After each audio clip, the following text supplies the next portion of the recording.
श्रोते हो, आता आपण ऐकणार आहोत सोलापूर जिल्ह्याचं वार्तापत्र.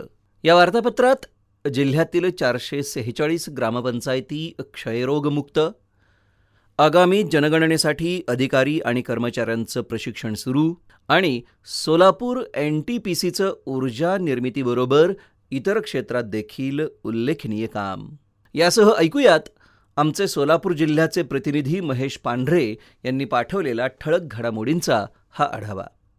सोलापूर जिल्ह्यातील 1027 ग्रामपंचायतींपैकी 446 ग्रामपंचायती क्षयरोगमुक्त झाल्या आहेत.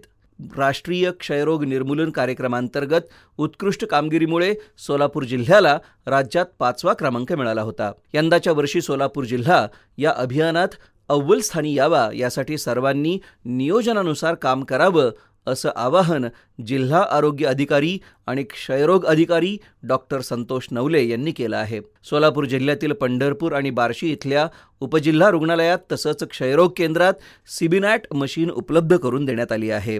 जागतिक क्षयरोग दिनानिमित्त आयोजित करण्यात आलेल्या 100 दिवसांच्या कार्यक्रमात अतिजोखमीच्या 290 गावात संशयितांची मोफत तपासणी करण्यात येणार आहे. देशातील सर्वात मोठी जनसहभागाची मोहीम म्हणजेच जनगणना 2027 लवकरच सुरू होणार आहे. स्वातंत्र्यानंतरची ही 16वी जनगणना आहे. सोलापूर जिल्ह्यात 3 टप्प्यात जनगणना करण्यात येणार आहे. त्यासाठी सध्या अधिकारी आणि कर्मचाऱ्यांचं प्रशिक्षण सुरू आहे. येत्या 1 एप्रिलपासून प्रत्यक्ष काम सुरू होणार आहे. अधिकारी कर्मचाऱ्यांनी हे प्रशिक्षण आणि काम काळजीपूर्वक करावं असं आवाहन उपजिल्हाधिकारी अभिजित पाटील यांनी केलं आहे. जनगणनेसाठी सोलापूर जिल्ह्यात 5448 प्रगणक आणि पर्यवेक्षकांच्या नेमणुका करण्यात आल्या आहेत. सोलापूर NTPCने ऊर्जा निर्मितीबरोबर इतर क्षेत्रात देखील उल्लेखनीय काम केलं आहे. तेलंगणा इथल्या NTPCच्या केंद्राचा देशात पहिला तर सोलापूर इथल्या NTPC केंद्राचा देशात दुसरा क्रमांक असल्याची माहिती कार्यकारी संचालक BJC शास्त्री यांनी दिली आहे. यंदा मोठ्या प्रमाणावर कोळसा निर्माण झाला आहे, त्याचा योग्य विनियोग होत आहे. इराण-इस्रायल युद्धाचा कसलाही परिणाम सोलापूर NTPCच्या वीज निर्मितीवर झालेला नाही. प्रदूषणाबाबत देखील सर्वतोपरी खबरदारी घेण्यात आली आहे. वर्षभरात 5971 मेगावॅट वीज निर्मिती झाली आहे, तर सौर ऊर्जेच्या माध्यमातून 13 मेगावॅट वीज निर्मिती करण्यात आली आहे, असं सोलापूर NTPCनं म्हटलं आहे. पश्चिम आशियातील संघर्षामुळे देशात व्यावसायिक LPG पुरवठ्यामध्ये अडचणी येत आहेत. त्या पार्श्वभूमीवर सोलापूर जिल्ह्यात पुरवठा विभागाच्या वतीनं शिधापत्रिकाधारकांचं सर्वेक्षण करण्यात आलं. याचा अहवाल राज्य शासनाला सादर केला आहे. या अहवालानुसार सोलापूर जिल्ह्यातील ग्रामीण भागात 3,90,000 शिधापत्रिकाधारकांकडे स्टोव्हज उपलब्ध आहेत. सोलापूर शहरातील केवळ 5,000 नागरिकांकडे स्टोव्हचा वापर होत असल्याचं आढळून आलं आहे. गॅस टंचाईच्या पार्श्वभूमीवर रेशन दुकानातून आता केरोसिन देण्यात येणार आहे. त्या पार्श्वभूमीवर हे सर्वेक्षण करण्यात आल्याची माहिती जिल्हा पुरवठा अधिकारी संतोष सरडे आणि अन्नधान्य वितरण अधिकारी ओंकार पडोळे यांनी दिली आहे.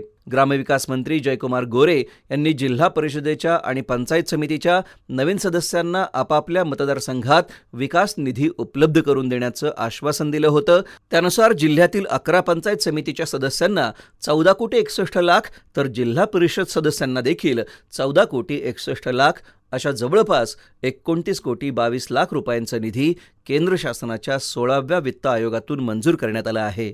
सध्या मार्च अखेर असल्याने अनेक विभागांनी थकबाकीच्या वसुलीची मोहीम तीव्र केली आहे. फेब्रुवारी अखेर सोलापूर जिल्ह्यातील ग्रामपंचायतींनी 48 कोटी तर पाणीपट्टीची 28 कोटींची वसुली केली आहे. त्यामुळे अनेक तालुक्यांनी वसुलीचे 90% उद्दिष्ट पूर्ण केलं आहे. या वसुलीमध्ये पंढरपूर तालुक्याने सर्वाधिक 96% वसुली केली आहे. पंढरपूरच्या श्री विठ्ठल रुक्मिणी मंदिर समितीच्या वतीने भाविकांना नित्यपूजा, पाद्यपूजा, तुळशीपूजा उपलब्ध करून देण्यात आली आहे. 25 मार्च रोजी पहिल्याच दिवशी विठ्ठल रुक्मिणी मातेच्या सर्व पूजांसाठी ऑनलाईन नोंदणी पूर्ण झाली. 1 एप्रिल ते 31 जुलै या कालावधीत भाविकांना या पूजा करता येणार आहेत. या पूजांमधून विठ्ठल रुक्मिणी मंदिर समितीला 88 लाख रुपयांचं उत्पन्न मिळालं. मंदिर समितीच्या संकेतस्थळामार्फत भाविकांना घर बसल्या पूजेची नोंदणी करण्याची सुविधा उपलब्ध करून देण्यात आली आहे.